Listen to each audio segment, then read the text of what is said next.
Hello and welcome to the video. This video is all about these kayaks we got. We've been looking at them for a while now and I've seen them drop the price on Amazon Prime Day every single time. The kayak was down to £63.69 and for that price it's perfect to be able to get out on the water, get out and about and just have a good laugh. The kayak is a Challenger K1 by Intex, but they also do the K2, which is a two-person kayak as well. We've been out on them about 5 times now and we've had a great time every time so far. So we'll cut to me now, unboxing it on day 1 in my kitchen and then we'll get out on the water. Ooh, there's a big rock there. Okay, so I got the kayak out, rolled it out on the floor and just decided to read about 10% of the instructions and just start pumping it up because I was just too excited to play with it. One key thing to note is that the valves are numbered which to inflate first, so this is valve 1. You can also tell when it's inflated enough by measuring this point here to 10 centimeters. You do get a measuring plastic thing, but I lost that almost instantly. Also, take it easy on the pump or... yeah, that happens. Okay, so now it's time to inflate the second valve. You also have another place to measure the inflation of the kayak here.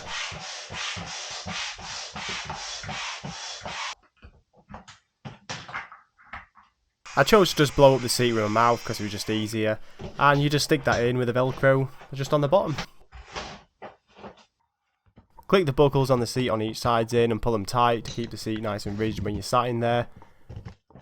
And then I just stared at this green thing for about 10 minutes trying to work out what it's for. Worked out it's for the front of the kayak to keep the area where your feet go open and it makes quite a nice footrest. The oar just clicks into place and comes with some little splash guards, and also you can have the oar straight or at an angle, just depending on your preference.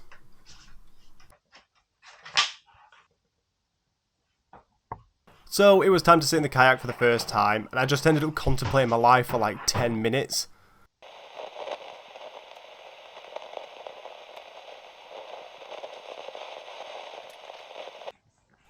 So now that I've had a practice run in the kitchen, it was time to do it for real and get into the water. Once you've set it up and packed it away a few times, you get into a rhythm and can do it in 10 minutes or less. The only extra thing I had to do was attach the fin on the bottom, which surprisingly really does help with keeping you in a straight line. I stored the pump, the bag and the extras in the space behind the seat, and using the netting on the front from a bag of all the things that I need just during the day.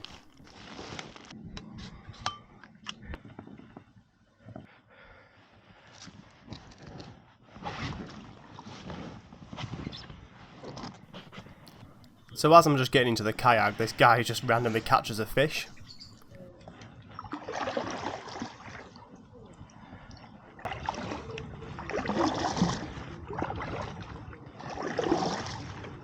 So the first few times we took the kayaks out, we just took it steady and just got used to using them. At first you feel a little bit unstable, but you soon get to grips and you realise it's more stable than you think. The first time we just paddled up and down the canal and just came back on a calm section of the river. But as we grew a little bit more confident, we started to test them and got onto some faster flowing water, which was absolutely great fun.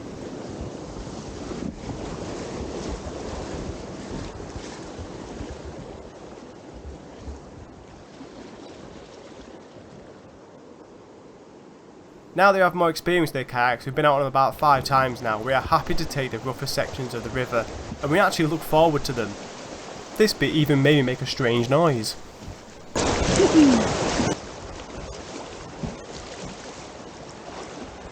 But don't get me wrong, I also love the calm parts of the river where I can just sit back, relax and drink my coffee and just take in the scenery.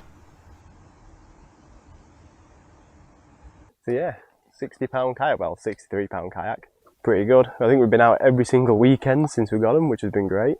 Just good to get up in the morning and just get out and just go and enjoy yourselves out on the water. Kayak's been great. Kayak's been absolutely fine. I got my first puncture though this morning. I didn't even know when I got the puncture because I was out on the kayak last weekend and it was fine all that time, and then I inflated it today and it just had a puncture. I bodged it up with some glue and a patch and just whacked loads of gaffer tape over the top of it, so hopefully that holds. I've got my pump in back of here, so if I need to put more air in I will and get out and do it a little bit better, but hopefully that holds for today. and then when I get back tonight I can put a proper patch on it and do it properly. So it's just a bodge job for now, so if I start sinking, it's just what it is. But yeah, got all my stuff in my netting, got some rope from Aldi, because it was like £3.99, because I've got all my snacks, all my stuff, my waterproofs and everything in there. There's like storage in the back behind the seat as well. I took a lot of stuff behind there. Just good fun for like 60 quid. You can't go wrong. It was one of them where, you know, I wanted to try kayaking. I didn't want to go out and spend 300-400 up to £1,000 on a kayak just to see if I like it or not. So 60 quid just to get out on the water, like, it's absolutely brilliant. I'm hoping at some point we're going to do some more stuff with these, maybe doing some like kayak camping and stuff like that. That'd be quite fun.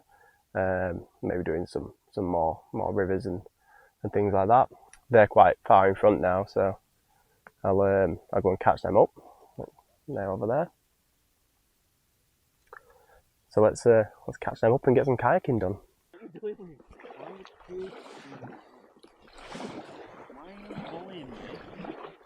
Why am I getting bullied? I'm not.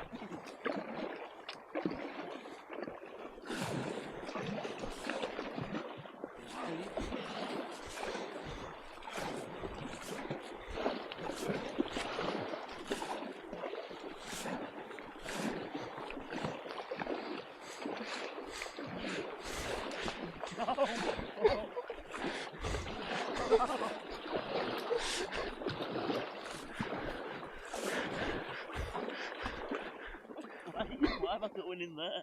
I don't want to go in there.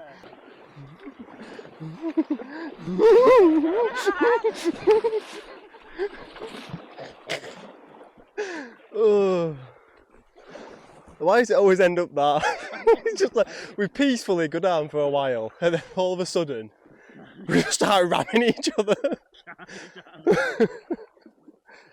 Oh. No wonder we've all got punctures. Oh.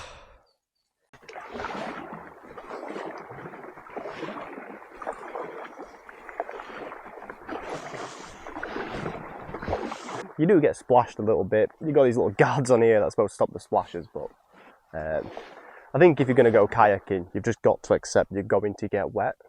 My brother got wet last time. He was the first one to fall in, which is funny. We've been taking these down quite a few like rapids and stuff like that, and they've been absolutely fine. I mean, once you get used to it, they feel pretty stable like that. It's absolutely fine. You just don't lean too much.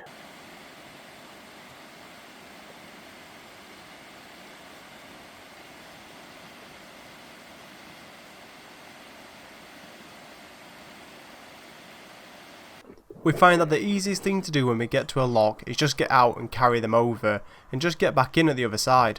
The kayak weighs about 13 kilograms, so it's not too heavy, but it can just be a bit awkward with the size and shape.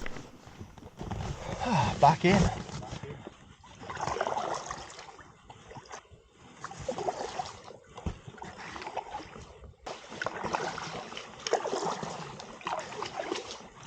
I want that boat. I want that boat. Look at it. It's a beauty. It's just like my Mazda, rusty.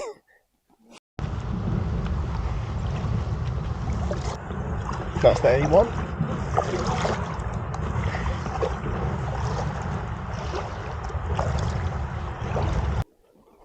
So that is the end of this day's trip. We found a spot we could get out and get picked back up. So it's just time to deflate the kayak and get all the bits back into the bag. Yeah, anyway. Oh, that wasn't bad to get out of, to be fair. You can get everything back in the bag easily, but you just have to take your time and get as much air out as you can. I also forgot this green thing that's in the front, so remember to take that out before deflating like I normally do. One issue is that when you fold or roll the kayak, it can block the valves and make it more difficult to deflate. One technique is to sit and chill out on it, and that helps it deflate as well. Or you can do what I call the stranded turtle. It would be good if you can get the pump to do deflate and be able to suck some of the air out, but you'd have to get a fit in or bypass the one-way valve, but that's something I'm going to be covering in a future video. Also, another part that I'm going to be looking at upgrading is the bag. It's not the best, it can easily rip, and once it rips it's just a nightmare. I am thinking of getting a hold all with shoulder straps just to make it easier to carry. And the next thing I need to do is permanently fix the punctures that I've got, but that's going to be something that I'm going to cover in the future video as well. But we're all packed away now, so it's time to go home. I hope you enjoyed the video, and if you did, please do consider subscribing, really does mean a lot. So, until next time.